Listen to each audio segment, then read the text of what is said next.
Hey Hunters, Halo Zoo here for another One D&D Playtest Overview video deal. So we're going to be looking at the Warriors, which also means we're going to look at the weapons and weapon masteries. And that's what we're going to look at first real quick here. But just for reference, I was going to record these back to back, but or at least with Mage back to back, but then Michael came by and I had to eat dinner, so yeah, we're much later, but anyway, let's get to work. And it also doesn't matter to you guys, but it's just like, for me in the time, it's, yeah. So, weapons. There are a few changes, which I think, yeah. Main updates were each is a mastery. Short sword is now a martial weapon again, which I don't know why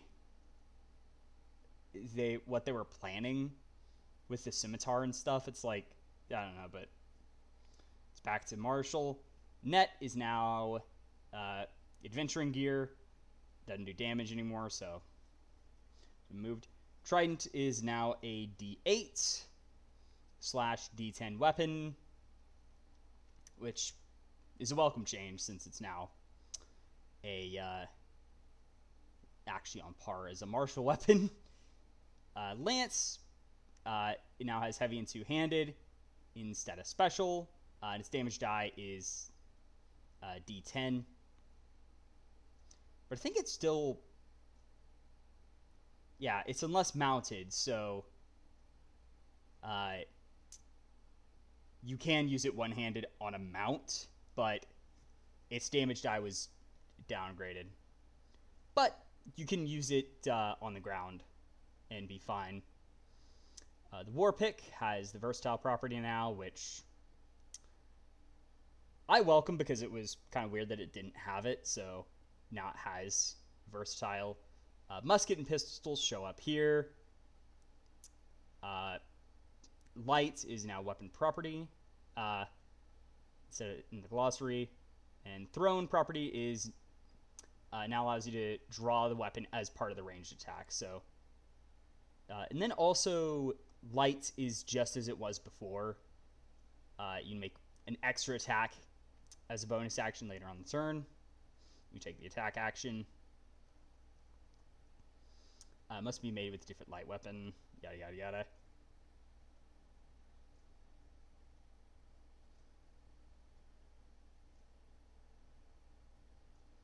So, pretty much the same. With thrown, you just draw the weapon as part of the attack, which, let's be honest, everyone kind of feels like it should be that way anyway. So, doesn't really matter.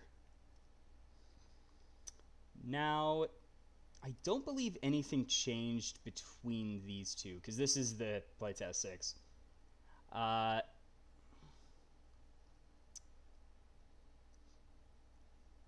Yeah, it's just, I feel like this was just copy-pasted. I want to say it's just a copy-paste, which could explain something later, but... And I have them both ready just so we can compare masteries. So, what are the masteries? Let's go through them. Excuse me. So, one thing to note about the masteries right off the bat, I'm not the biggest fan of how they ended up working, where the masteries are applied to a weapon and they're preset. What this means is that your weapon choice is now even more important, but others are also, like, less important. It's kind of weird, but... and then also the prerequisites, it's like, it doesn't really matter too much because they are weapon specific, but with one exception, they are specific to the weapon, so why would it matter what they are, or what the prerequisite is? But there's Cleave, which when you hit with a melee attack using this weapon, can make a second attack on a creature in 5 feet of the first that's also in reach. So second creature takes the damage, but you don't add your ability modifier to the roll unless it's negative. So basically, once per turn, you can damage 2 creatures instead of 1. Similar to the light property, but it's for big weapons. And it's also more limited. But, hey, you're doing more damage in a turn, so that can be fun. Flex is versatile only. When you hit with the melee attack using this weapon, you can deal its versatile damage, even if it's one hand. So if you're using a weapon and shield, you get the versatile damage instead of normal. Graze, which is also for heavy weapons. If your attack roll with this weapon misses, you can deal damage equal to the ability modifier you used,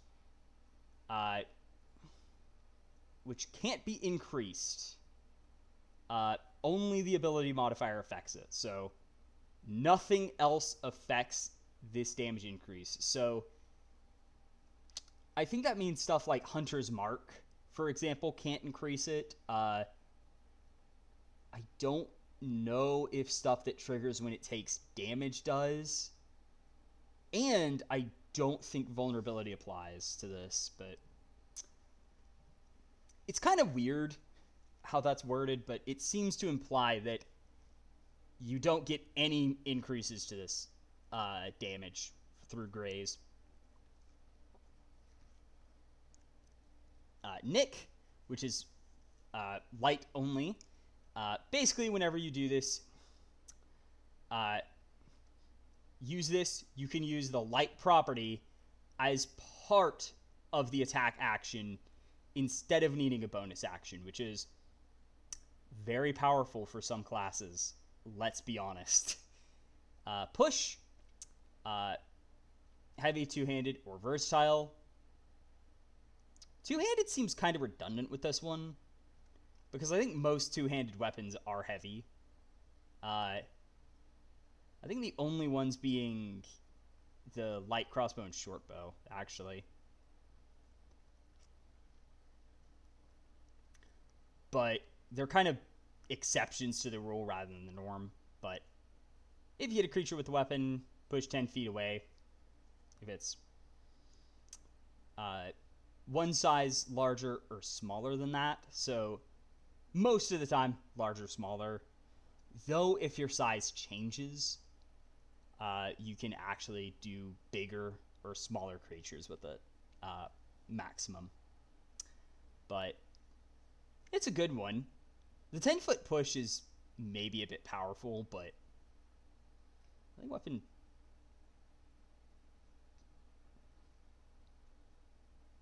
Yeah, weapon mastery. You can apply any number of times. So a fighter can push 40 feet, just like a warlock with this, which does feel a bit crazy at times when you're pushing a single enemy really far, but most of the time, push is going to be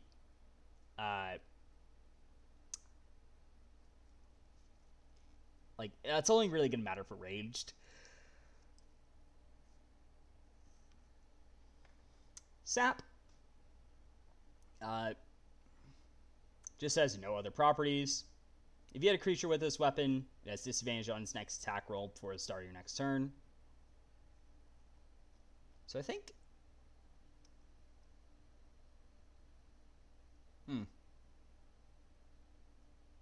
So yeah, they just can't have any other properties. Which is kind of sad, actually, that that's the prerequisite.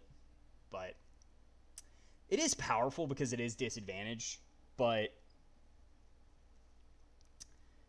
it's definitely kind of weird with the prerequisite. And I do think it's maybe a bit too powerful, but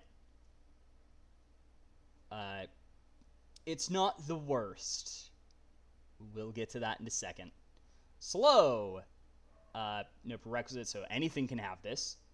When you damage the creature with it, You can reduce the speed by 10 feet. And you can't reduce the speed by more than 10 feet with this, so only a 10-foot slow. You can't make a 40-foot slow, fighters. But the point is, you can slow pretty far.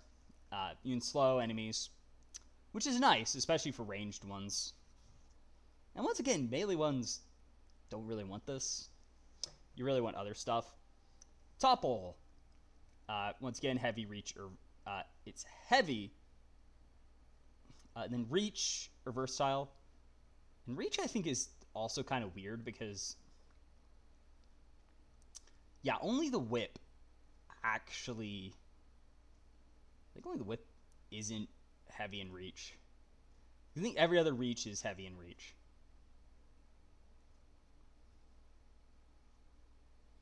Yeah, it's the only one. So it's the only one you could actually give topple because of reach. But it does actually fit the whip. Basically, whenever you hit with the weapon, force the creature to make con save, which uses your ability modifier for the save DC. It's basically the attack modifier. And the creature has prone. So you just knock it prone. I'm not looking at the wording. It's kind of weird, but well.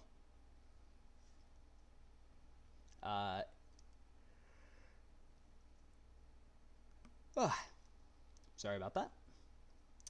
Then the Vex property.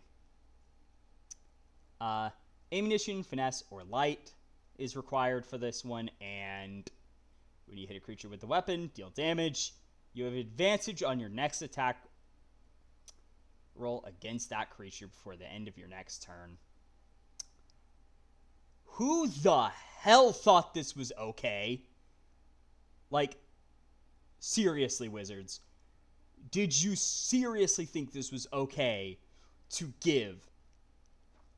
Especially because all those properties are stuff that are regularly used by Rogue.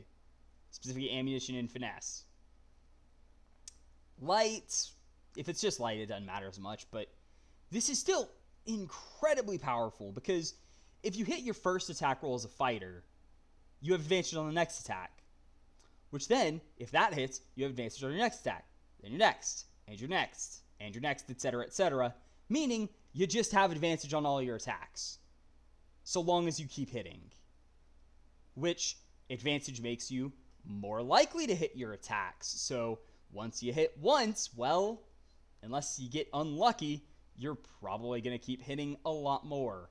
So that makes the weapons that have it, specifically the hand axe, which fortunately is not a rogue weapon, the dart, which, I mean, you might use it, but it's not really that worth it, especially compared to the short bow, has it. Then the rapier, the short sword, both of which are good weapons for rogues, and then the blowgun and the hand crossbow, another weapon that's actually pretty good for rogues, and the pistol has it as well, for some reason, which is really, really powerful. Just really powerful. So, yeah. I don't know what they were thinking with Vex, but what makes it dumber is that, and yeah, looking at it, I think it's on literally the same weapons. I think the lists are actually the same, but Vex was unchanged. How did this not get changed between versions? Seriously, like, this was definitely copy-pasted, which, in my opinion, is kind of lazy and also means that Vex is still around, which is made worse by the fact that, at least in this UA, rogues weren't in and they didn't have weapon mastery. since they were already printed. So you can't take Vex without a feat. And let's give you a preview of Rogue, because why not? Actually have to scroll up this time. Hello spells that need further changes and tuning. All our lovely spell lists.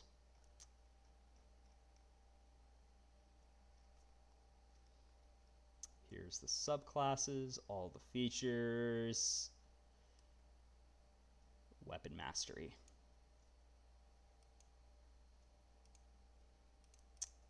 Yeah.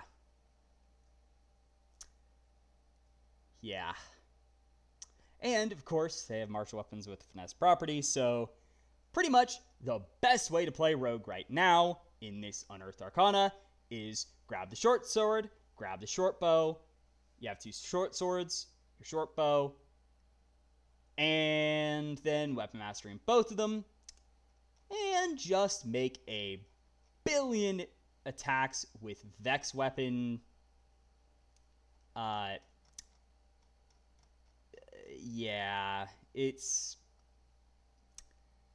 absolutely busted.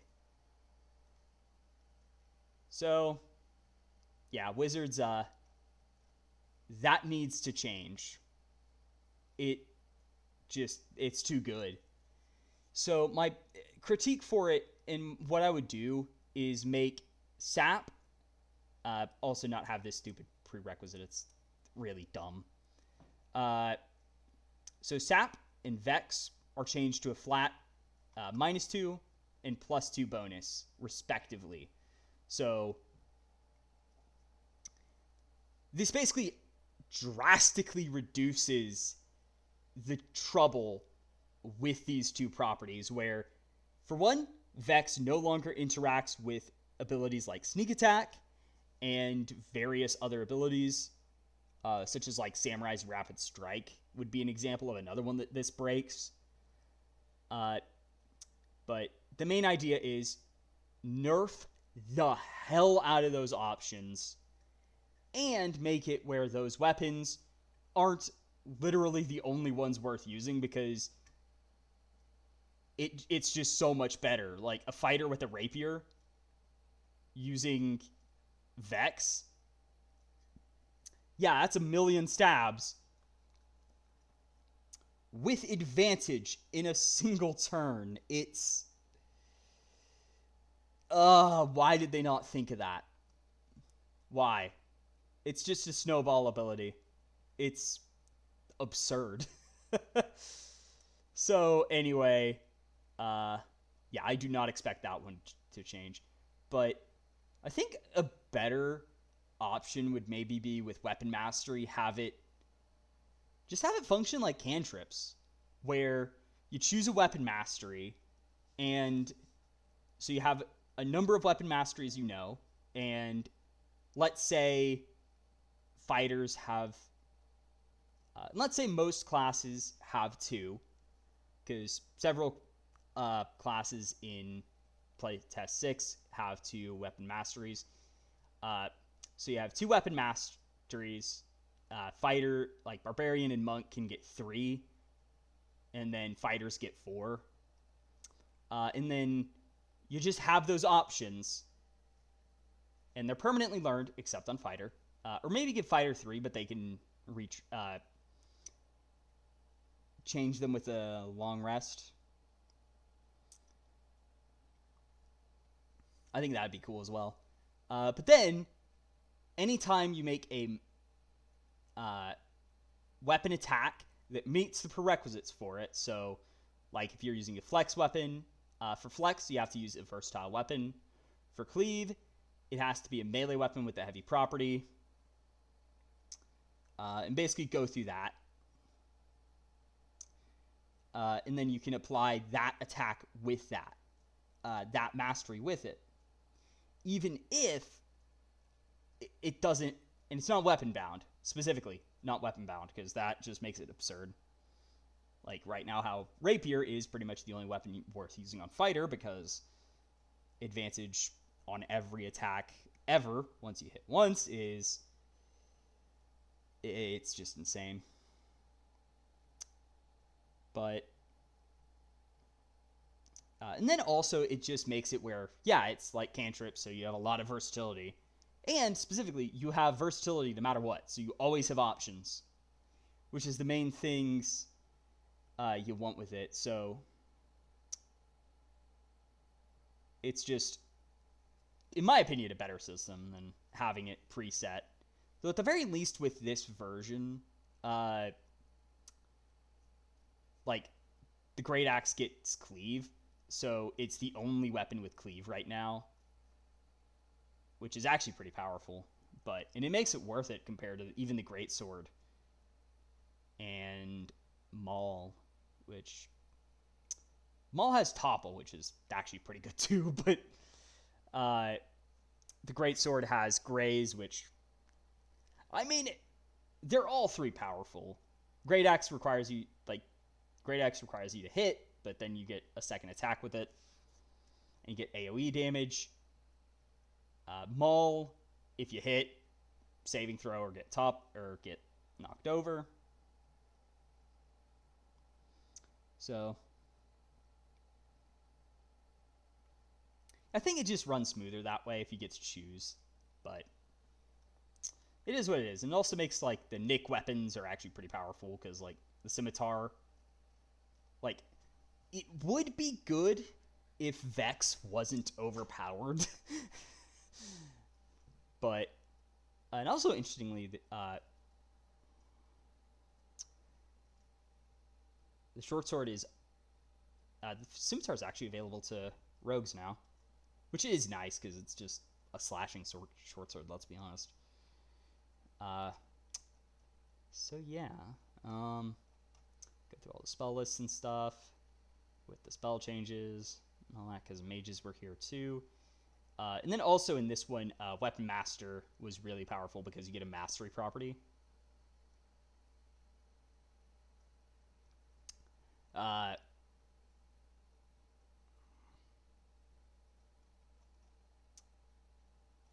So let us begin with Barbarian after I take a short break to get a drink and stuff.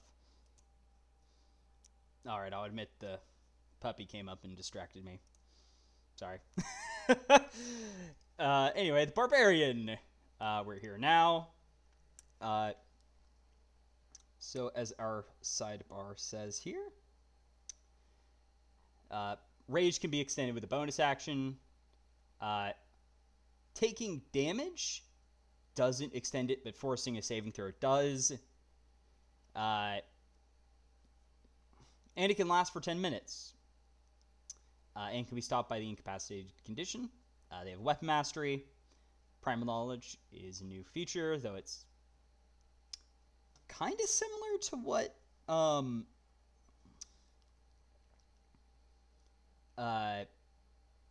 they had in Tasha's with the extra skill, but I will say this line, yeah, not a fan. Danger Sense merged with Feral Instinct, and limitations have been removed.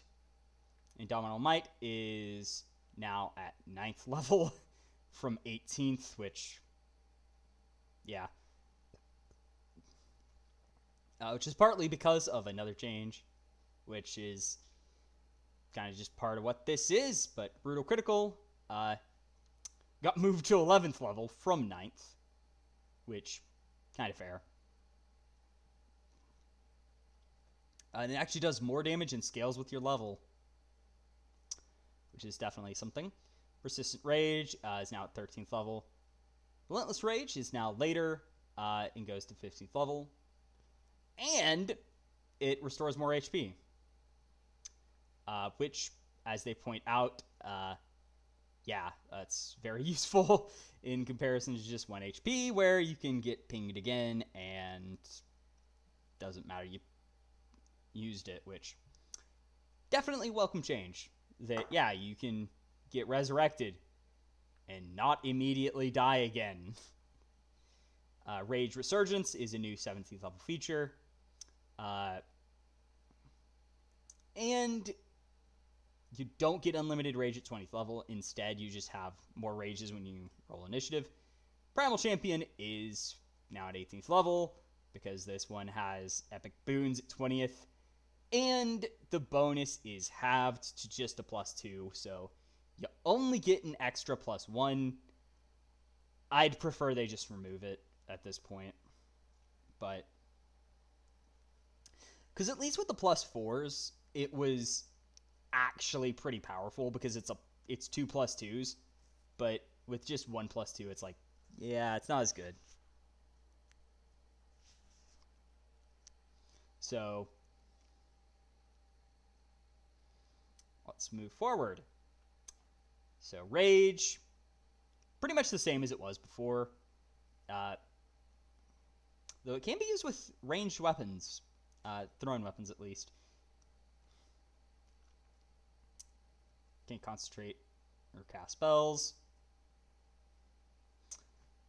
Advantage on strength checks and saves. Not that strength saves are really that common, but you have advantage on them.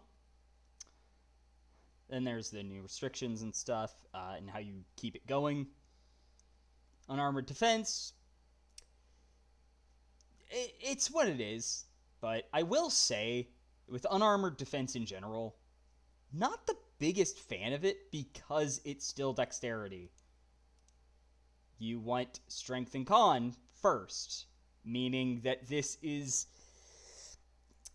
You just don't get the max benefit out of this without having a specific item, which 5e doesn't want you to do. But this would be better if... And also, you have medium armor. They don't really need this. They just have it because why not?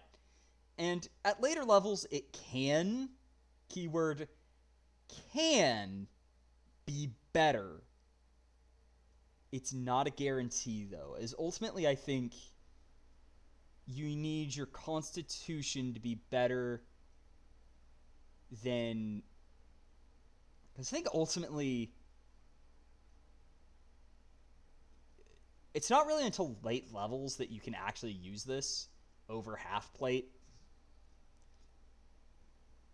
And I think normally, like, you really have to get to the end game to make this worthwhile. Like, mostly because you normally don't want to start with a +2 dex. So it's really at the end of the game, it becomes a net +1 from normal armor, assuming you can get your magic item bonus replaced.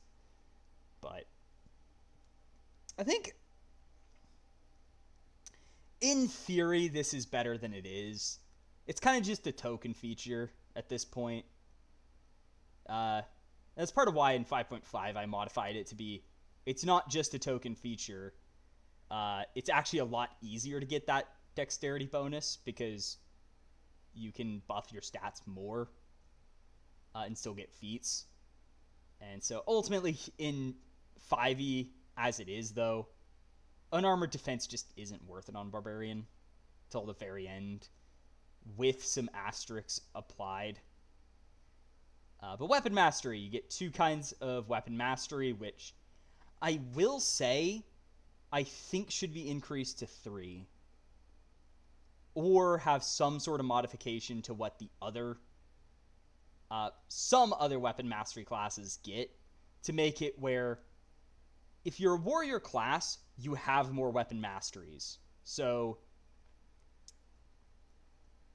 Barbarian and Monk have more weapon masteries available to them, with Barbarian having 3, Monks having 3, and then Fighters having 4, plus, or just say, yeah, they all have 3 by default, but Fighter has some special stuff going on that changes it up. And actually, they get more weapon masters, which actually I forgot. So they start with 2, but then they get up to 4, which I actually forgot. I don't think the other ones do. We'll have to check. Oh,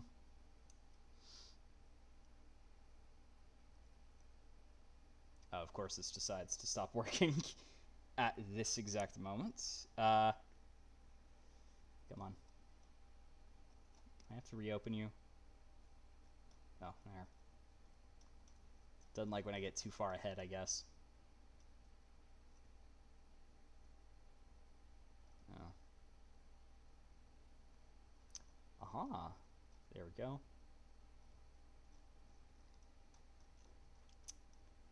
I just love having to scroll through this. Yeah, they don't actually get more weapon mastery. So they start with 2, but then don't gain more. So I think this is fine, actually. If the other classes get more, or if the warriors get more, but other classes can just have some weapon masteries, I think that's fine. But I'm also going to have to check monk now. Dang it. There's ranger, paladin, monk, weapon mastery. No, actually, they don't get more weapon masteries, which if they're going to have a set number, then warriors should have more. Also, we'll talk about monk more in a bit, so I'll keep that there for convenience. But yeah, the weapon masteries, if they're not going to get more, then I would start Barbarian at least with 3. Just so it's like, yeah, you have multiple options. You're a warrior, it's your main thing, so you have more weapon masteries available. Either that or give monks more as they progress as well. So it's like warriors get more weapon masteries as they progress, but other classes won't. Second level, primal knowledge. Just like Tasha's, you get another skill. And while rage is active, you can channel your primal power when doing certain things. So basically, while in rage, you can make the following skills using strength instead of the normal modifier while raging. These are acrobatics, intimidation, perception of all things, stealth, and survival. So I will say intimidation I actually like. Perception, though, that perception and stealth, it just feels wrong. Like acrobatics, at least you might end up having to use some stuff in combat.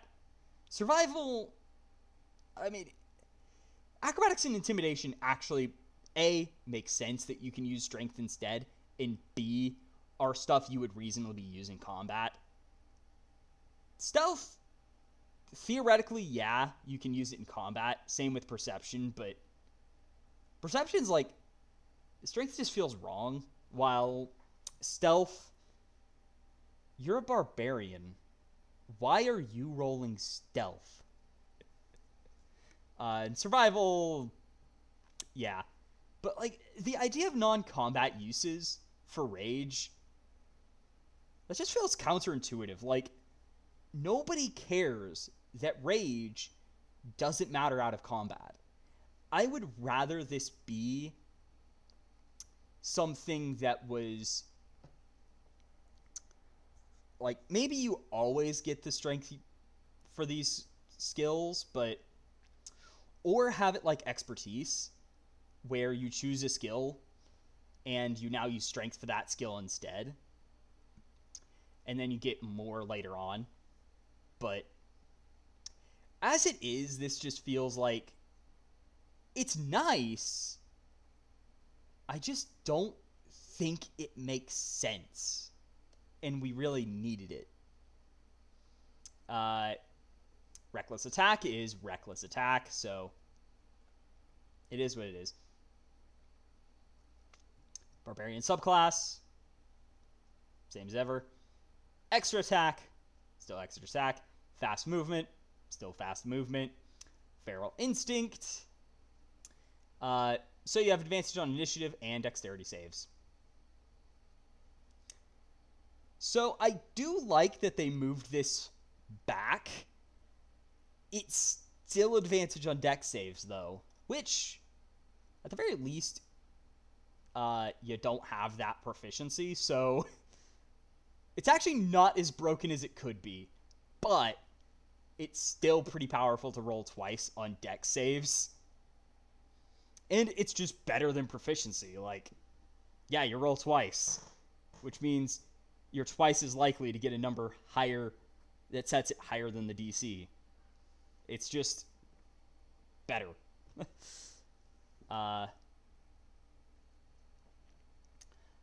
But it's less consistent, but it's still, like, it's really powerful. And advantage on initiative is also really powerful. Fortunately, it's not something you'd normally mix with Rogue. And the only one that really wants it, well, we'll see that later. Indomitable Might. If your total for your strength check is less than your strength score, you can use that score in place of the total. So basically, and then also I would say this is without modifiers. So it is the total. So you don't get modifiers, but if the total is less than 20, once you get to the end, yeah, you just automatically get a 20. And I think this actually will usually start at 20, so yeah. You can't roll lower than a 20 on strength. You can roll higher, but not lower. Brutal critical, extra damage equal to your barbarian level. This does remove the very explosive nature, and also means that the Great Axe is no longer the only weapon to use once you get this. So you can actually use any two-handed weapon you want. It doesn't matter. Brutal critical still works. The only caveat is that you might still want the Great Axe for cleave, but it is what it is. 13th Persistent Rage. Lasts for 10 minutes without needing to do anything to extend it. Not that that usually matters. Still ends if you're incapacitated or don heavy armor. Which, yeah, it's... And I will say with Persistent Rage, this will rarely matter. And I do think they could add something that says that ups it more and gives it more of an upgrade, but the way it is, it's like, yeah, it's something that comes up very rarely and feels like, or they could add a second 13th level feature and be fine, because this doesn't really come up much.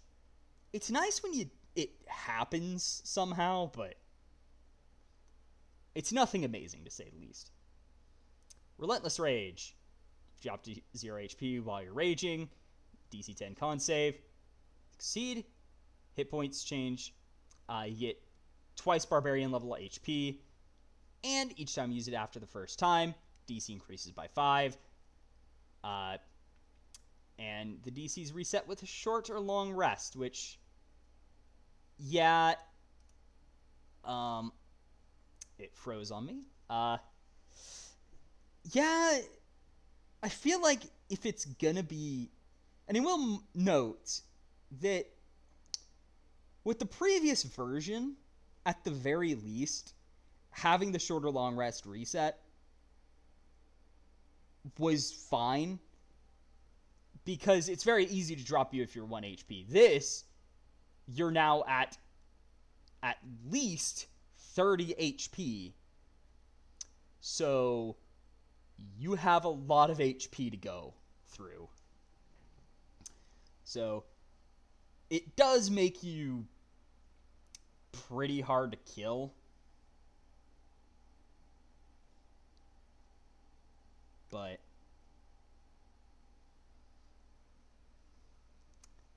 yeah, it's what it is. Rage Resurgence. Roll initiative with no rate. You regain one use of rage. And also, it doesn't matter if you don't have any left or not. You just get them. Which is actually nice, because it means you get to use those more. Primal Champion. Strength and Con increased by 2. Maximum is now 22.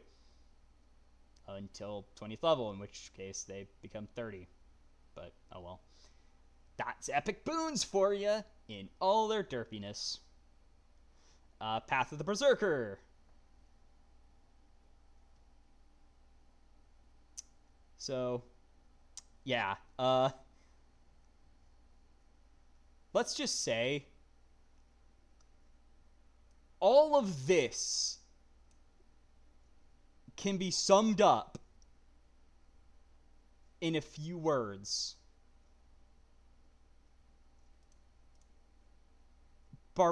Berserker is actually worth playing and not hilariously stupid. So, Frenzy, instead of being what it was before, where like you used a bonus action to attack, like you can enter Frenzy and then you use a bonus action to attack now, and you get this bonus for when or then you get exhaustion afterwards, which is hell because of how bad it is. Frenzy is now just whenever you use reckless attack, you roll a number of d6s equal to your rage damage bonus, add them together, and it's the same type as your normal attack, but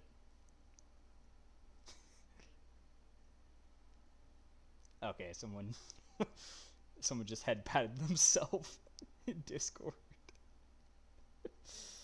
That got me off guard, but anyway, so yeah, that's a million times better, and that alone would fix the class. I will say though, with rage damage, I've always thought that should be proficiency bonus, and if it is proficiency bonus, I would change these to D4s, but the way it is, the D6s are fine. But, because getting 46 extra whenever you use reckless attack and rage, that's pretty hefty.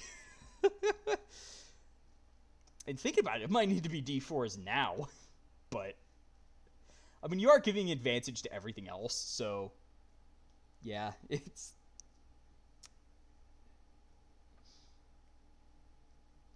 it's definitely good. Maybe a bit too good, but still, this is the right direction, Wizards.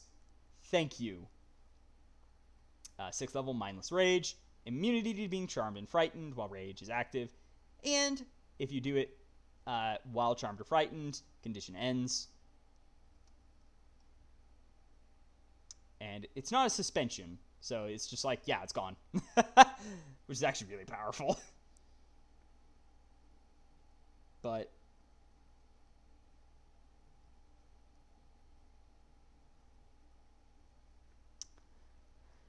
Retaliation is at 10th level. So whenever you take damage from a creature in 5 feet of you, which also can be a dragon's breath, which I think is... Oh, no, that's not new. That's how it worked. Yeah, but it's 10th level now. So you can just attack back at people. Intimidating Presence. As an action. This is now at 14th level. And it's just like, as an action, you force each creature in 30 feet of you, or 60 feet if your rage is active. They must make a whiz save. With a DC based off your strength modifier, which is actually pretty good because strength is your main stat. Con is secondary. And it doesn't use charisma, most notably. That's also good. Provided it's not behind total cover. On a failed save, it is a frightened condition for 1 minute.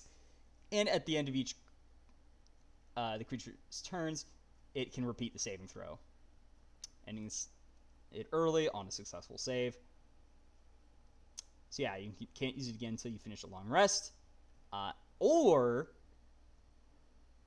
if you've run out, you can also use rage uses to trigger this again. Which I think is actually pretty interesting. But this one also You can actually use it. It's not total garbo anymore. Yeah. So say hello to Berserker actually being worth playing.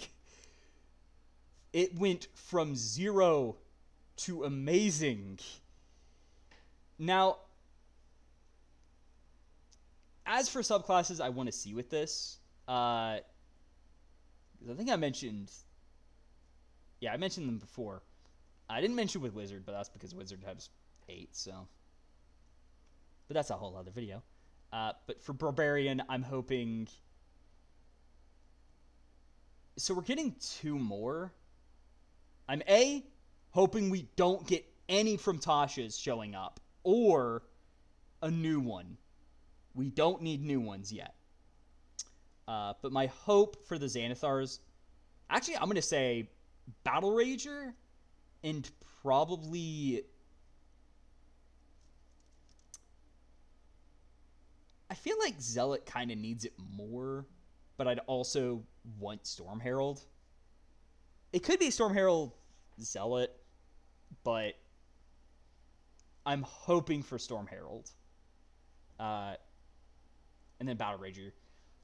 Ancestral Guardian, I think, of the 3 in Xanathars, it's the best. And plus, Totem Warrior has a spirit theme already, so I think going to Storm Herald Zealot, or Battle Rager Storm Herald, or Battle Rager Zealot would be the best lineup to start with. Though I will say Storm Herald's probably a bit more unique, so that's more likely. But Battle Rager needs an update drastically, given it is Sword Coast. Fighter! Yeah, this class. Persuasion is now a class skill. Which is actually interesting. It's one of the only ones that's gained a class skill, but the fact that it's Persuasion, where it's like, you can be a persuasive leader, perfect. Even more Warlord options.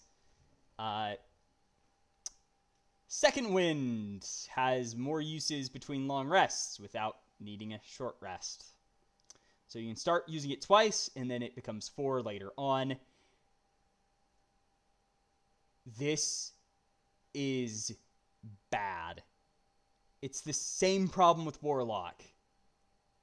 The problem with not getting a bunch of uses of Second Wind was never that they didn't have enough between long rests. It's that people don't like taking short rests. Like, no one wants to spend an hour just so the fighter can get more second winds. It's awful. Make short rests shorter. That's the solution. If it's easier to take short rests, people will take short rests. That's the secret. Weapon Mastery now exists. They start with 3 here, get up to 5. Though they might just start with 4 if they're going to keep with a static number. Action Surge. It's now limited to fighter stuff. As, yeah, there's some stuff you can do with it that is pretty stupid and absolutely unintended, such as how you can cast multiple first level spells,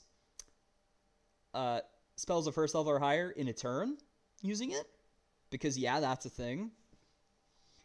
Weapon Expert is a new 7th level feature. Indomitable now gives a bonus to the reroll equal to your fighter level, so you're more likely to succeed.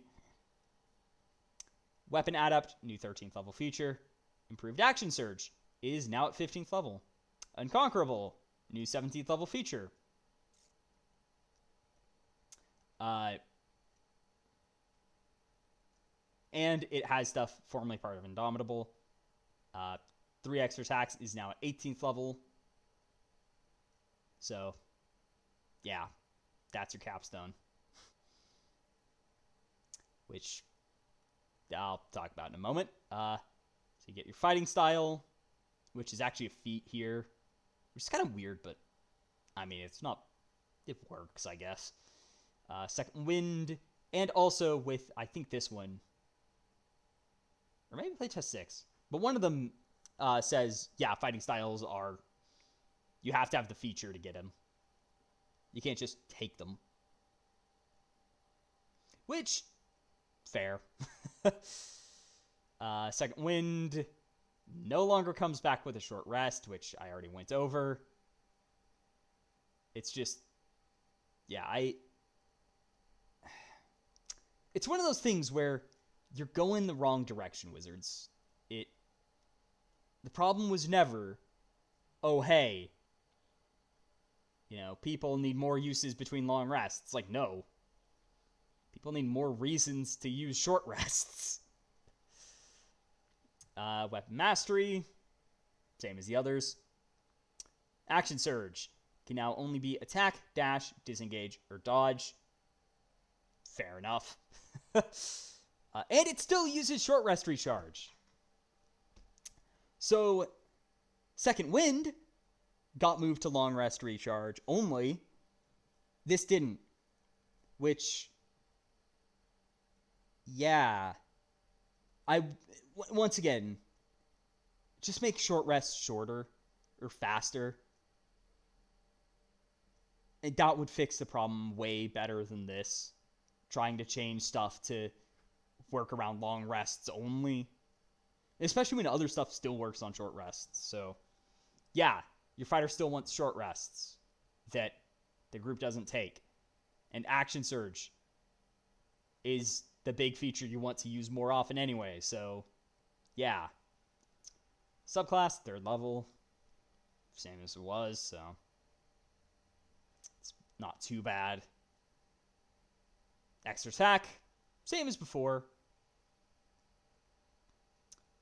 You now get a feat at 5th level. So, yeah, that's back to back. That's one of 2 things I've never liked about Fighter. I wish they got rid of these forever. Just kill them with fire, never to return, please, Wizards. Because it'd be awesome if you did that. Like, seriously. I think that's their only extra one now. But, yeah, so that's just there. Please remove it. Weapon Expert at 7th level. So, basically, for one weapon you have mastery with, you can change its mastery to another. It still has to qualify, but, and it's only for you, but when you prepare masteries, you can change one of the weapons. So basically, you can give your main weapon whatever mastery you want for the day. So you could give scimitars Vex, because why not? You could give Greatsword Cleave.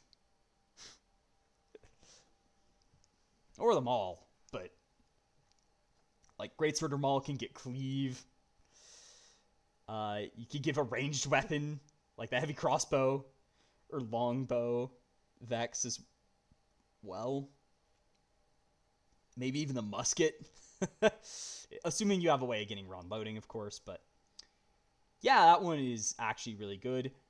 Currently, some options are maybe a bit too good in comparison. Others, like Sap, would be better if it was possible to take them on other weapons rather than just weapons without properties, which all already come with it, so yeah. 9th level, Indomitable. If you fail a saving throw, you can re-roll it with a bonus equal to your fighter level.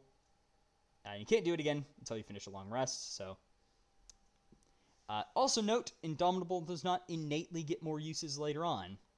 That's been reworked. 11th level, 2 extra attacks. The other thing I've never liked about Fighter, and I will give and just like I did in 5.5, I think it'd actually be better on Monk. let's be honest. Like, monks making a bunch of attacks, and that's one of their things, would be really cool. So maybe they could replace it with, you get a bonus to damage rolls with weapons you have mastery with. So you could add like half your proficiency bonus to the damage rolls. So it's like a +2 or +3 bonus. I think that'd be fine, where you just passively do more damage. And then monk is the one that just goes crazy with attack rolls. 13th level weapon adept. So you can give each weapon 2 properties rather than 1.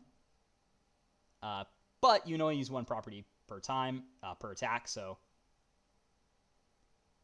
basically, it's just an upgraded weapon expert. You just get to have 2 masteries per weapon. And I think you still get to swap mastery. But only 1, but I don't know.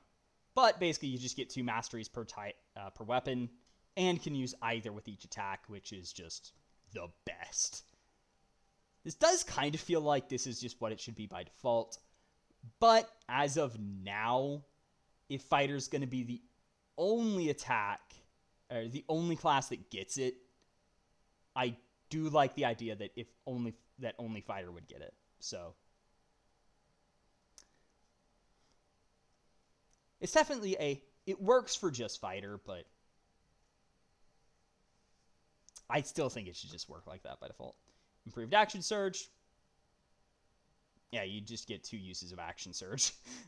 I kind of wish this was just part of action surge and you got an actual feature at 15th, but it is what it is.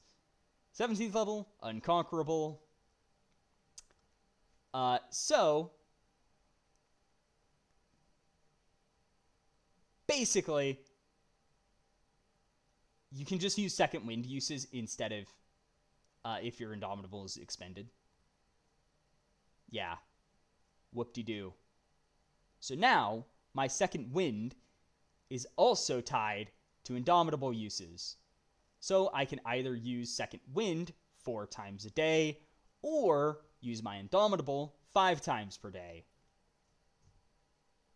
Lovely. Just lovely. Like, what's the problem with Indomitable having its own pool of uses? And second wind just having uses based on short rest instead, and having another somewhere in the middle area. And then 18th level, 3 extra attacks. Yeah, not a fan of fighters getting a bunch of extra attacks. And I personally would prefer a different, actually interesting feature here instead. But it is what it is. And then we get to the subclass. Champion. I hate this class. I've always hated this one. So there's Adaptable Victor, which is actually an interesting new one. A Remarkable Athlete was removed, so they get Heroic Warrior instead, as well as Adaptable Victor. I actually didn't mind Remarkable Athlete. Additional fighting styles now 6th level instead of 10th, which, yeah, that's fine. And then Survivor is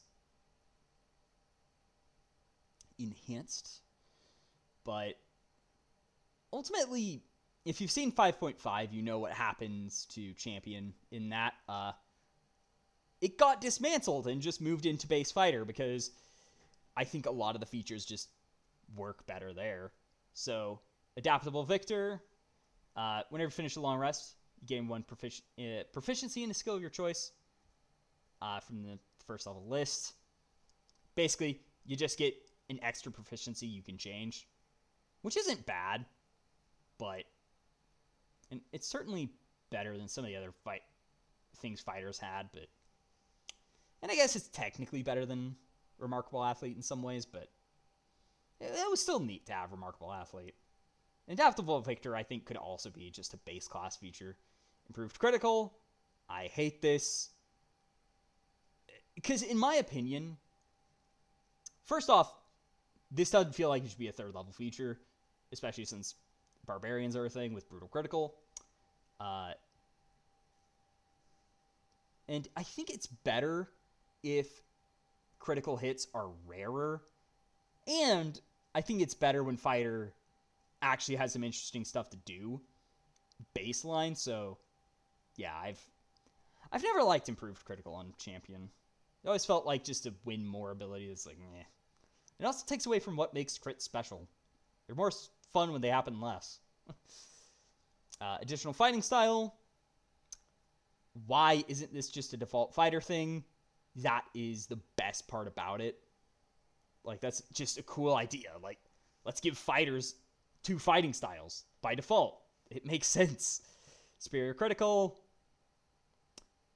I don't think this belongs at 10th level. I don't think it belongs at all. But giving 18 to 20 in crits, it's, yeah, great. Survivor. Advantage on death saves, which is definitely good. And when you're rolling 18 to 20 on death save, get the benefits of rolling 20. At the very least, this does feel like it fits with Superior Critical, but it's still kind of like, it's still very powerful, but I do think it could maybe be moved to base fighter, minus the 18 to 20 on a death save thing. But then Heroic Rally, also this could just be part of base fighter. But at start of each of your turns, you're getting 5+ con hit points if you have less than half remaining. And also you don't have 0. So I still think this should be removed and just take... Heroic Warrior exists where once per combat you can give yourself Heroic Advantage if you don't have it, which is maybe a bit too powerful, because you can just give yourself advantage on something for free. Albeit this is crappy with Vex weapons, which also make this kind of laughable, because, like, yeah, I guess you could use it on a saving throw or something, but yeah, it is what it is. But I just take Adaptable Victor, Additional Fighting Style, and Survivor, move them to base fighter, scrap the rest, and scrap the champion for other stuff. But because Wizards is probably going to keep this around, my 4th subclass for fighter, not the Garbo champion. Let's be honest, it's got to be Arcane Archer. As much as we would like to see Cavalier or preferably Samurai to that, it's got to be Arcane Archer. It's easily one of the worst, like, it's definitely in my top 3 worst subclasses for a class. Or actually, top 4, but, well, it is top 3, but it's a very close list for what is 4th. But Arcane Archer is just bad. Might actually be the best of them, but it's got to compete with Berserker or it's got to compete with Kensei Monk, which Kensei and Arcane Archer, you can play them. They're kind of stupid in a way, but they're playable. So, yeah. They are what they are, but Arcane Archer, yeah, it needs it. I don't think anyone disagrees that Arcane Archer is absolute jank and needs an update. Now, the Monk. Okay. Let me give a quick disclaimer. There are 4 subclasses listed with each class in Playtest 6. Monk, and so those lists have some quirks, let's say. For monk, it's that, well, for one, subclasses have a different name now, where they're the warrior of blank, which I don't like the warrior of blank name convention. I just feel like warrior doesn't fit the more monastic, like enlightened and monastic feel of the class, where they're more peaceful but still willing to fight to defend themselves. Warrior just feels more, it doesn't match what monk is compared to way of blank.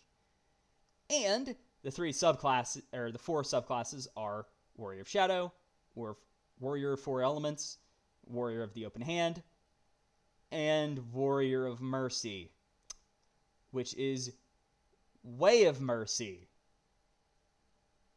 And let's look at our subclasses listed here.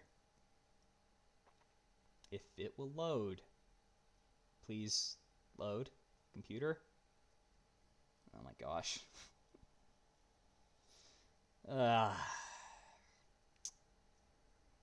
Don't make me restart. Okay, threatening works. Let's see the subclasses. Warrior of Shadow. Warrior of the Elements. Warrior of the Hand. Oh, wait! Warrior of Mercy isn't even listed. Why? Why do you list a subclass that isn't getting changed? Like, we need others more. Like, Way of Mercy doesn't need an update in comparison to anything. Specifically to Kensei. Like, I mean, Way of the Drunken Master and especially Way of the Sun Soul, like, neither's good, but Kensei just doesn't work as it's written. Like, it just needs an update. Bad. Because it's not worth it. So, yeah. It's just a mess right now. And the monk in general, in One D&D, it's kind of a mess, but... So monk, I definitely hope they do a lot, and I mean a lot, of tweaking to this, because Way of Mercy should not be printed in the 2024 Player's Handbook. It should be Kensei with updates to make it actually worth using, and specifically actually worth using weapons, which this definitely goes away from, as we'll go over. So the updates, just going off these. Martial arts starts at a D6, ends at a D12. But they also made it where it doesn't work on your weapons anymore. It's just unarmed strikes. Yeah. That... Like, the martial arts damage upgrade, absolutely warranted, I think. Undeniably a positive change. Not updating weapon damage, though. Yeah, that's stupid. Because as you start progressing, it just becomes pointless to use any weapon. Because, like, yeah, you have simple weapons, but,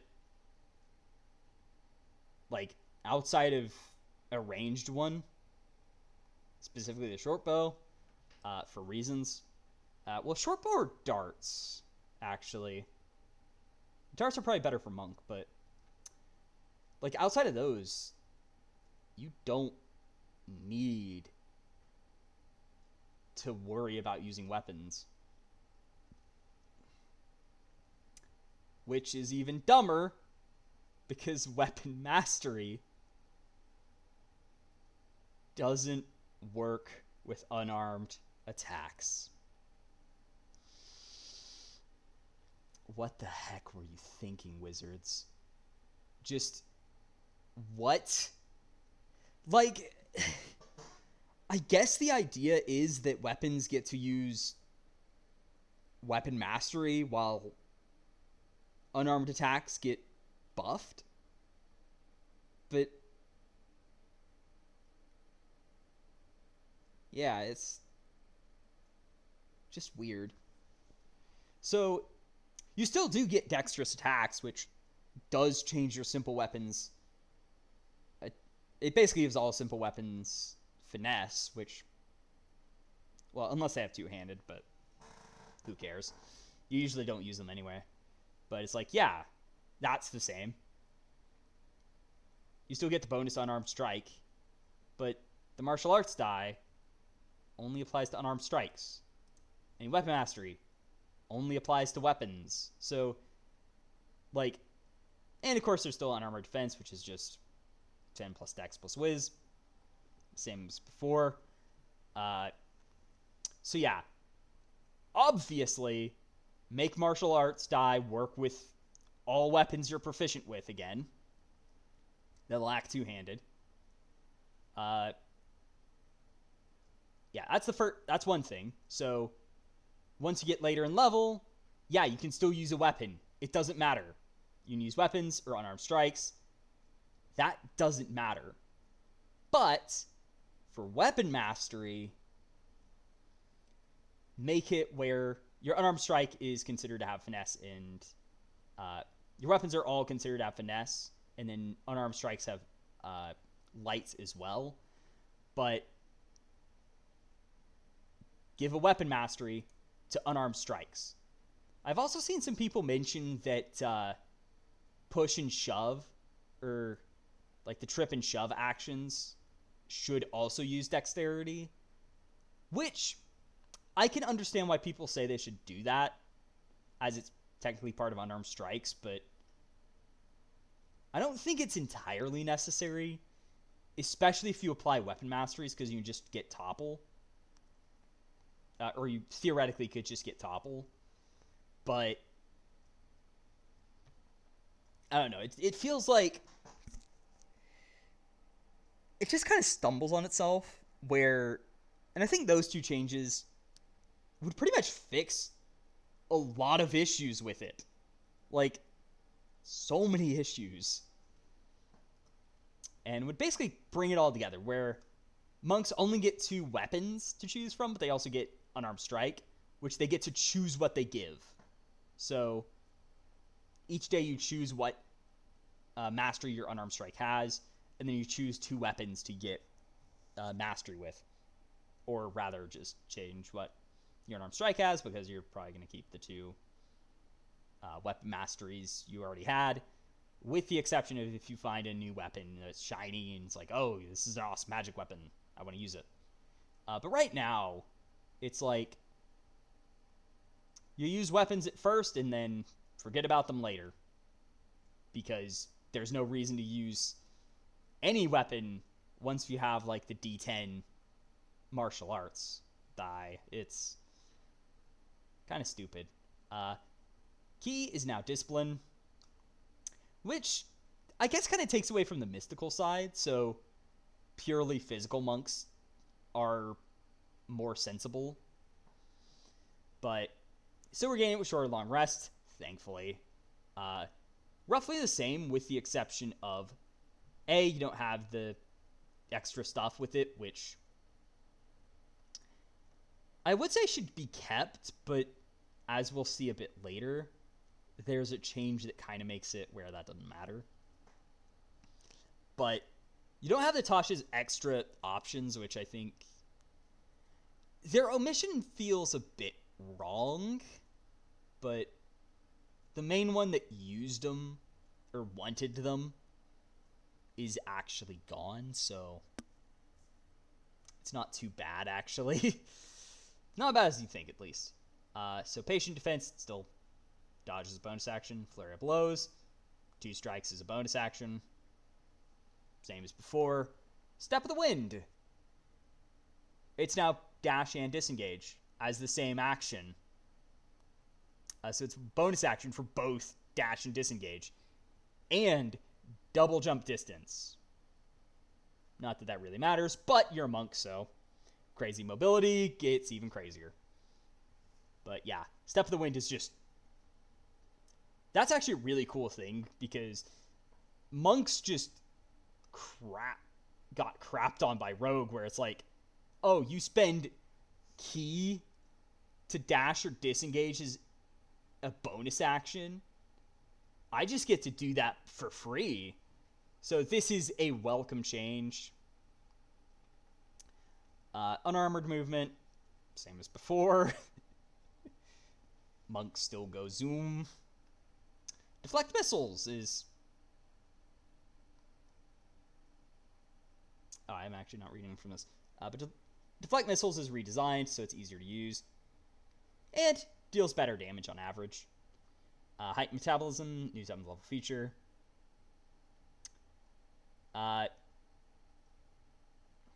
Stunning strike. It's now once per turn and lasts until the start of your next turn, so heavily nerfed. Just heavy nerf. Empowered strike. No longer key empowered, but deals force damage, which it does mean that they're no longer counted as magical, but you just do force damage instead, so it doesn't matter. Acrobatic movement. And our movement improvement, which actually is... Oh, yeah. It's just improved on armored movement, so... Self-restoration. Replaces stillness of mind, purity of body, timeless body. And it allows removal of conditions as a bonus action. Deflect energy. Upgrades deflects missiles to be any ranged attack, including spell attacks. And takes the place as Tongue and Sun Moon, which I'm pretty sure that's like the universal language one, which nobody cared about. Disciplined Survivor takes the place of Diamond Soul. Superior Defense, formerly Empty Body. Doesn't rely on spells. Perfect Discipline is now 15th level, and Defy Death is a new 20th level feature. Because yes, the epic boon system was removed in this one, which, I'll be honest, thank you, Wizards. I much prefer my class mattering at 20th level. That was my big complaint with it, was once you hit 18th level, the next two things you got, any class could get. It's just like 19th and 20th level were practically the same for everyone, though your class did technically matter at 20th, but it's only what your role is rather than your actual individual class, since it would be like, oh, if you're a major priest, you can take a magical one. If you're a warrior or expert, you could take this non-magical one, etc., etc. So it did end up being something that there's a cool concept. Like, the epic boons are cool, and I do like the idea of them as a 20th level thing. It's just, it never should have replaced the 20th level feature. So yeah. And looking at specifics with deflect missiles, going back to the actual stuff, basically any attack that deals bludgeoning, piercing, or slashing, you can use your reaction to reduce it by 1d10 plus your dex modifier, or plus your monk level. So you reduce the damage. Then, if it's reduced to 0, you can spend 1 discipline point to redirect the attack towards another creature, and it's within 60 feet of you. That isn't behind total cover, and it has to succeed on a dex save or take 2 martial arts damage, and the same type dealt by the attack. So I will say I do wish this added your wisdom modifier. And I have seen a critique that you're kind of stat starved. But honestly, my critique to that would be you don't need to care about grapple and shove. Just focus on what you're actually supposed to do, which is dex, then wisdom, then con. Like, strength is an unnecessary thing. But the con critique is actually valid. Like, they've always been a bit squishier than they should be in terms of HP. So another thing would be maybe add wisdom to HP and hit die healing. That might be a good idea. Maybe have it as part of unarmored defense or something. I did see suggestions of making it a D10 or D12, but hit die, but I'm like, eh. But yeah. But this one, it's like, yeah, it's fine. I do still wish that it had a bonus to the damage roll, but I mean, 2 rolls of martial arts, it's not bad. It's just I wish there was more consistency there rather than being just random. But I mean, same time, it's a random chance you even get to do this, so. And range isn't supposed to be your strong suit anyway, so it's okay. Slow fall at 4th level. Reduce fall damage by 5 times your monk level. Good. It's pretty much the same. 5th level's extra attack. I do wish they got triple or the 2 extra attacks and 3 extra attacks instead of fighter, but I mean, yeah, and I think that would also help them out a bit, where it's like, yeah, you get 4 attacks a turn as a monk, which does fit in with a lot of their other stuff, like Flurry of Blows. Like, yeah, you attack more. That's your thing. 5th level, Stunning Strike. Whenever you hit with a simple weapon or unarmed strike, spend a discipline point, and target has to succeed on a con save or be stunned until the start of your next turn. So, massive nerf from what it was before. It's still pretty good, but you cannot spam it as much as you could before. So, it's definitely one of the more deserved nerfs coming with One D&D, where it's like, yeah, you shouldn't have been able to do that from the start. 6th level, Empowered Strikes. You can do force damage instead of your normal damage with unarmed strikes.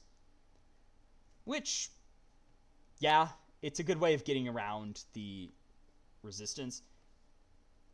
And it does actually mean that it actually bypasses pretty much almost all damage resistances and immunities. So, because it's very rare it'll have both physical and force immunity, resistance and immunity. So, I mean, it's more likely, but it's still like an ingenious way of doing it in a way that's also kind of cool. But evasion at 7th level, it's evasion. Hype Metabolism at 7th level. Spend 1 minute resting. You can give yourself the benefits of a short rest. Can't use again until you do a long rest. Okay, so while this is nice to get all your key or discipline points back, it does seem a bit late, where this is more useful early on. And once again, just make short rests faster for everyone, because a lot of other classes could use this. But so this shouldn't be a monk thing. This should just be removed and replaced by like 30-minute short rests or 15-minute short rests. Basically anything to make it where short rests can happen more often, so you don't need to worry about it. So this is good. Like, for the way it is right now, this is good. Even if it's like you kind of want it when you have only 3 key, or like, you know, just a very limited amount of discipline, but you still get it at least. 9th level, you move across vertical surfaces and across liquids without falling during the movement. So, lots of fun shenanigans with this, where you can just move anywhere you want, because why not? Yeah. It does mean that 9th level is a bit weaker, but I mean, it's still fun in a lot of ways, where it's like, yeah, it would be nice to have an actual feature here, but oh well. 10th level, self-restoration. Bonus action to remove charmed, frightened, or poisoned, and foregoing food and drink doesn't give you exhaustion. So it does say here that there was immunity to diseases, but there's no solid, like, disease rules, and most disease-like effects are poisoned, so it's sort of like, yeah, there's no disease immunity anymore, but diseases weren't really a thing unless your DM did something that's like, oh yeah, there's this disease going around, that's the plague and stuff, so yeah. Like, in corner cases, this will mean that you got to kind of rework some stuff, but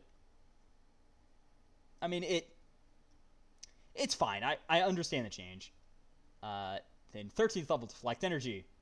You can just deflect any ranged attack, which means you can grab your enemy's lightning strike and throw it back at them. This has some fun potential, especially with how the monsters are going to work going forward.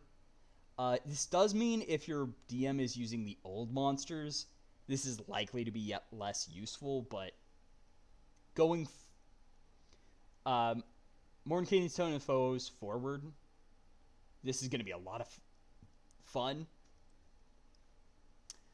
Discipline Survivor at 14th. You have proficiency in all saving throws. And whenever you make a saving throw fail, spend a discipline point to re-roll it. Definitely not bad. Proficiency in all saves is a bit crazy at times, but to be fair, they got strength and dex, so this does mean you get wisdom saves, which is the other good one to have alongside con, so yeah, it's definitely welcome. It's just, it's definitely a bit powerful, but I mean, you only really needed wisdom and con. Perfect discipline. When you roll initiative, you gain 4 discipline points if you don't have any.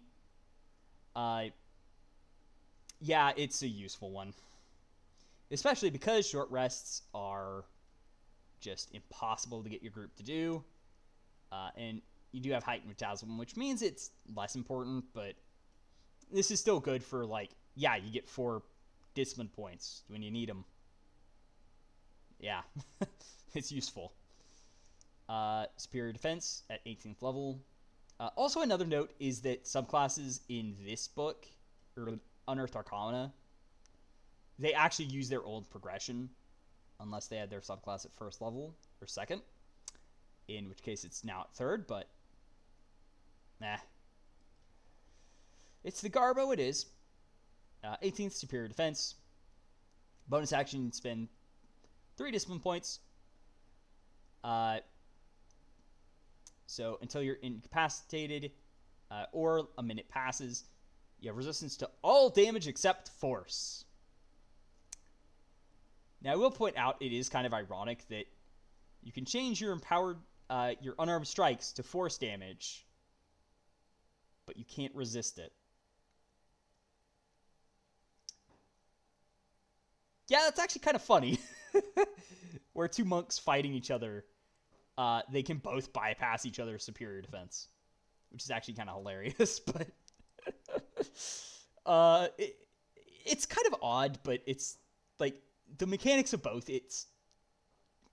Like, it's fine. It makes sense why it would be that way, but it is funny that there's that moment of, wait a second. They can both bypass that. They can bypass their own resistance. Huh. Defy Death. Drop to 0 HP. Spend 4 discipline points. Roll 4 martial arts die. Add them together. And you have that many hit points. And each time you use it between short rests, costs 2 more discipline to do. Reset short or long rest. So, yeah, it's good. I don't know if it's good for a 20th level feature, though. Because, especially considering that early on, survivability is a lot harder, so it would be nice to get this earlier. But, I mean, it's still good. Like, it just doesn't feel as capstone-y for monks specifically. It's just, it's neat that we're getting something like it, but this theoretically could be better, I'd say. I'm going to drink up real quick. Alright, there's some fireworks or firecrackers nearby, so Whippet's up here now. Anyway, Warrior of Shadow, which I'm just going to call Way of Shadow because Warrior is stupid for Monk. Shadow Arts is redesigned, so Monk, so they now get Dark Vision, which they just have innate Dark Vision, which, yeah, that just makes a lot of sense. Like, why didn't they have that before? They also get Darkness, and it costs fewer discipline points, and it can be moved each turn, and you can see through your own darkness. So you get Minor Illusion as a cantrip with Wisdom as a spell ability, and there's Darkness, and you can move it to a space within 60 feet of you at the start of each of your turns, which is very powerful at times. So you can just move the darkness around.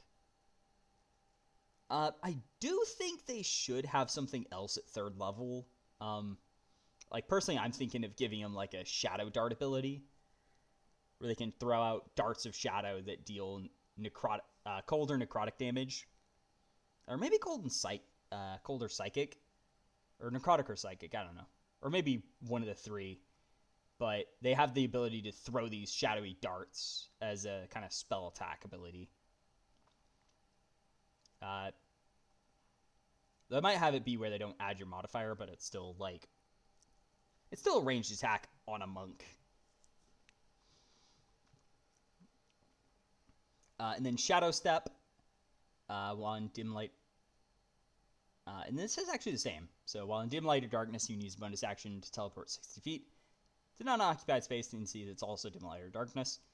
You have advantage on your next melee attack before your next turn. Improve Shadow Step at 11th level. When you use Shadow Step, you can spend a discipline point to remove the requirement that you must start and end in dim light or darkness. So basically, you just spend 1 key to use this without needing dim light or darkness. And then you can also make an unarmed strike as a part of the bonus action immediately after the teleport. So basically, you just teleport and immediately make the advantage attack as part of the action. Which basically, you still just replace your martial arts attack with this. So it's like, yeah, you spend key and get 1 less strike than Flurry of Blows, but you get with advantage. So you trade an extra attack for advantage and a teleport, which is actually a really long teleport too. I do think that could be reduced to 30 feet, especially if it's at will. I think 30 feet would be more fair, or have it as part of your movement, but that's just the way it is. In the action system, it's still a kind of derpy action system of 5e, so it's not as clean and smooth as 4th edition, so yeah. Cloak of Shadows moved to 17th level. Oh, and improved Shadow Step was actually new. Cloak of Shadows is now at 17th level, and redesigned to empower the monk while in dim light or darkness. So, spend 3 discipline points to shroud yourself in magical darkness for a minute, or until you have incapacitated, or you end your turn in bright light. So you can go through bright light, but you can't end in bright light. You're invisible. You move through creatures and objects as if they were difficult terrain, but take force damage if you end your turn inside one. And then you can use Flurry of Blows without spending any discipline points. So I do think the invisibility doesn't end normally. So basically, you can keep your invisibility. And then Flurry of Blows is free during the duration, so it's definitely very powerful. I will say this might need to be more expensive. I get they were trying to move away from that, but only 3 discipline points to get a very powerful buff. I do think this should maybe be moved over to like at least 5. I could even see this being 10 discipline, just to make it where, yeah, you're less likely to use this a bunch, because 3 just seems a bit too cheap, but I think 5 would be okay, where it's like, yeah, it's an investment, but you can get a bunch of Flurry of Blows out of this, and semi-permanent invisibility. Yeah, that's awesome. Way of the Elements. Once again, this is actually useful. It's just been redesigned almost entirely. So, Elemental Attunement. The Elementalism cantrip, which is pretty much just a new cantrip they added that does some stuff that interacts with elements. In a way, it does seem kind of like the 4 Xanathar cantrips combined into one, which, honestly, I'm fine with. The 4 were kind of like, it kind of felt like they just eat up your slots, so having them combined into one is a welcome change. But I think it does lose some utility. I'd have to double check it, but it's just a new cantrip, basically. We'll check in a moment, but in addition to start turn, you can spend 1 discipline point to imbue yourself with elemental energy for 10 minutes or until you're just incapacitated, and you get a few minor bonuses. This definitely is a lot more minor than what it had before, but the spellcasting version was just not great.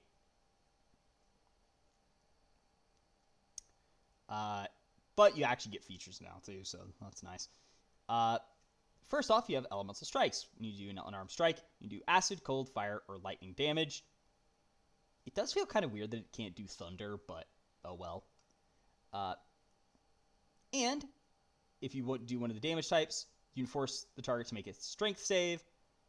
On a failed save, move the target up to 10 feet towards or away from you. And then your reach is extended by 10 feet. So basically, you have a 15-foot reach, which is actually really cool. And it definitely has a very different feel to what a normal attack would be like. So if you think of it this way, this is actually very similar to what I did with them, except I also let them do ranged attacks. But basically, right now, you have a 15-foot reach, unlike anyone else. And I would also say, so you also get a push or pull, which is awesome. So this is actually really cool. I do think it would be nice if there was a bit more oomph to it, but the way it is, it's just, yeah, you have a ranged attack. You can shove and pull people around. It's awesome. And then, at 6th level, as a magic action, you can spend 2 discipline points to create a 20-foot sphere centered on point in 120 feet of yourself. And then choose one of the 4 damage types from here. I still wish Thunder was an option. And I also wish they let you do Bludgeoning. Mostly because... Or maybe they could add Force as well. But I do think Thunder and Force should maybe be here. So there's like... Because Thunder... Yeah, it feels like it should be there. But... I also feel like there should be a clear Earth option rather than like Acid, I guess, being Earth because there's nothing else. But basically each creature inside must make a Dex save on fail, 3 martial arts die damage. On a successful save, half as much. And after you take the action, you make 1 unarmed strike as a bonus action. Personally, I think it would be better to just say, if you ever spend discipline points as an action, you get to make an unarmed strike as a bonus action. But, yeah. I mean, it is what it is, but... And I will say, I think this should also, at 17th level, do more damage. Because... And this is something to point... And there's another thing to point out. I also think this should be allowed to target you as the center, where it's 20 feet around you. Instead of a 20-foot explosion at a distance. But, I mean, this version is fine. Minus the max, like, the not scaling part, where I think... And you could also have this upgraded 11th and 17th level, which, ironically, is actually when you get features, but mostly just it upgrades when cantrips do, so it remains ahead of them in dice. So at the max level, it's 5 damage dice. Though I'd at least have it upgraded at 17th, so it's 4 dice, just like a cantrip. But Stride of the Elements, when you use Step of the Wind, you gain a fly and swim speed equal to your speed for 10 minutes. So, do note you only have to do this once to get the speeds, but this is definitely a fun one where you can just fly around. I did end up giving just fly as part of the dash in Base Monk myself, but for keeping it, like, if you don't want the mystical side, you don't have to have it. This is fine. And if anyone's going to get it, it's Way of Elements. 17th level, Elemental Epitome. While you're in Elemental Attunement, you have damage resistance, so you gain resistance to one of the damage types. At the start of your turn, you can change it. I feel like this could just be you have all of them, but I digress. Then Destructive Stride. When you Step of the Wind, speed increases by 20 feet until the end of the turn. And for that duration, so yeah, you get to move even faster, as if you needed it. But any creature of your choice takes damage equal to 1 martial arts roll. When you enter space within 5 feet of it, damage same type as the damage resistance, and a creature can only take it once per turn, so no shenanigans with this. But I will say this definitely takes the description of monks being a walking missile, like a living projectile, to a whole new degree, where yeah, you move even faster across the battlefield, as if you needed to do that, as if you needed more speed, and just bounce around the battlefield doing damage to stuff. And in Empowered Strikes, once on each your turns, you deal extra damage to a target equal to 1 or your martial arts when you hit it with an armed strike. Same as the damage resistance. So yeah, it's just once per turn you deal plus martial arts damage, which is it's good. And it does actually give a bigger damage increase with it, so it's definitely a nice one. And while it is sad, like, the more mystical one is gone, this is definitely an awesome subclass. I'd say I definitely want to play this for a lightning monk. It's definitely cool. I just think there's a few tweaks that can make this even better, basically. Where my complaint is it could be just a little bit better. Then, Way of the Hand. Or Way of the Open Hand. Open Hand technique. I don't remember which, but one of these didn't have a saving throw. And now it's like, yeah, they all have saving throws. So, you can get force a con save, or can't take reactions, strength save, or get pushed 15 feet away. Which I think usually is probably the worst one. And then deck save or become prone. So they get topple.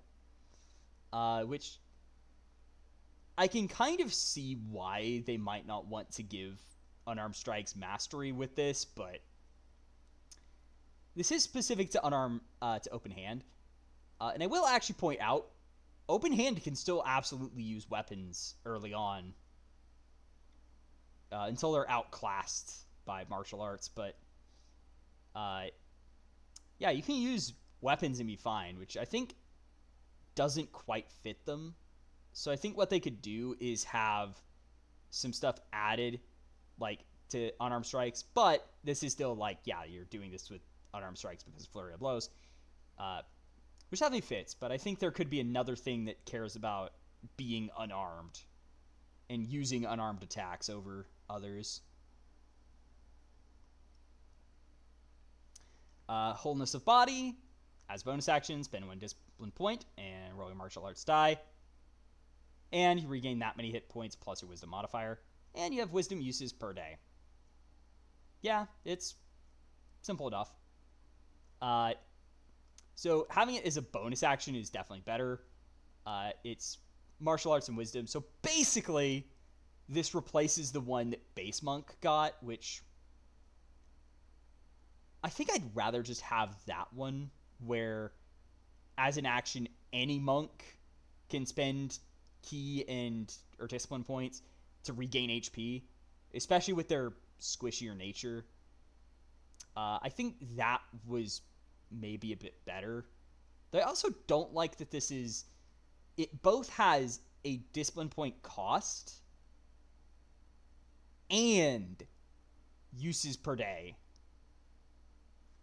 Like, I kind of get why they want to limit how much healing you can do, but I don't think this should cost a discipline point. This should just be either the discipline point or the uses per day. And I think uses per day would be better, so it doesn't eat up your key. It does eat your bonus action, but, like, being able to heal sometimes is definitely better.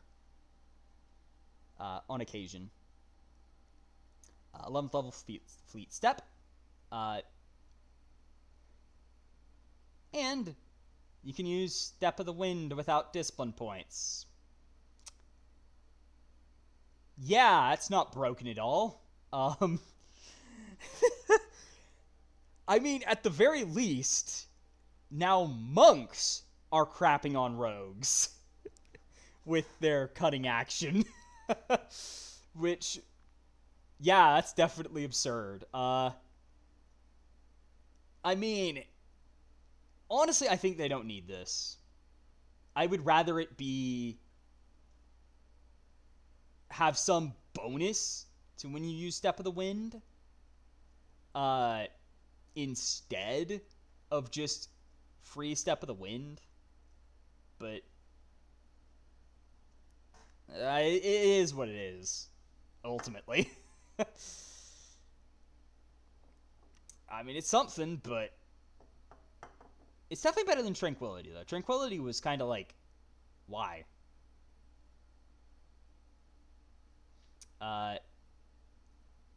Quivering Palm is no longer automatically reduced to 0. It's just 10d12 plus monk level force damage. On a fail, half as much on a successful save. Yeah. For 3 discipline points. Yeah, it's definitely interesting. And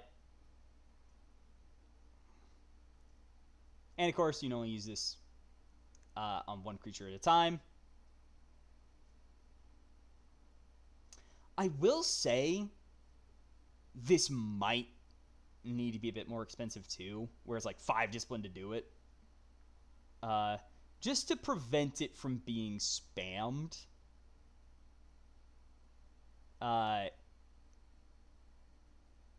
Yeah, it just feels like... And the delayed one is like... I don't think that's necessary, but... It's definitely powerful. Where it's like, yeah, con save or 10d12 plus monk level force damage. A ludicrous amount of damage. And I do think this could be... this might even be moved to being a daily use ability where once per day you can do a Quivering Palm.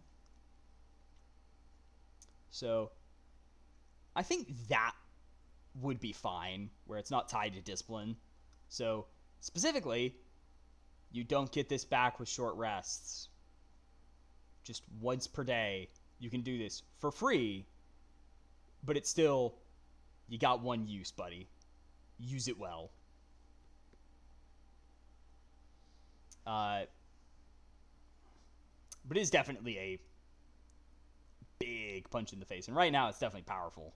Maybe a bit too powerful, but... Anyway, that has been the Warriors. So, and of course the fourth one we don't have here. Way of Mercy does not need changes. So please, Wizards, bring Kensei here and fix it. Like, and that's a general critique I have, where they're bringing in stuff that was in Tasha's. And... Well, there is a Theros one, but... And there's actually one Xanathar's, but... It's probably one that is the least needed of its class. But yeah, overall, it's just... There's a lot I'm not a fan of, and I'd rather have, like... And, you know, like, Way of Mercy being in the 2024 handbook, it's like, yeah, it's a popular one, and yeah, it does fit in the lineup a bit. But Kensei needs changes more, and there should be a weapon-based monk, because Way of Elements and Way of the Hand are both unarmed-based. So they're unarmed only in intention, albeit Way of the Hand might need that made a bit more overt, where you're only unarmed for... the next pass with weapons also scaling with martial arts again. Unless that's going to be a Kensei only thing, but I don't know. I think it'd be nice for all monks to have the option. Way of Shadow can use weapons, but it shouldn't matter if they're using weapons and unarmed strikes. And then also give all monks the mastery with unarmed attacks. I think those changes would, at the very least, be good. And, of course, Kensei, I would rather them focus on classes that need work in the 2024 book, rather than classes or subclasses that can actually just be reprinted there just fine. Like, please spend time on subclasses that need it, like Kensei. And I'll talk about some others in the future videos, so... Without further ado, I'll see y'all next time. Halo Zoo, out.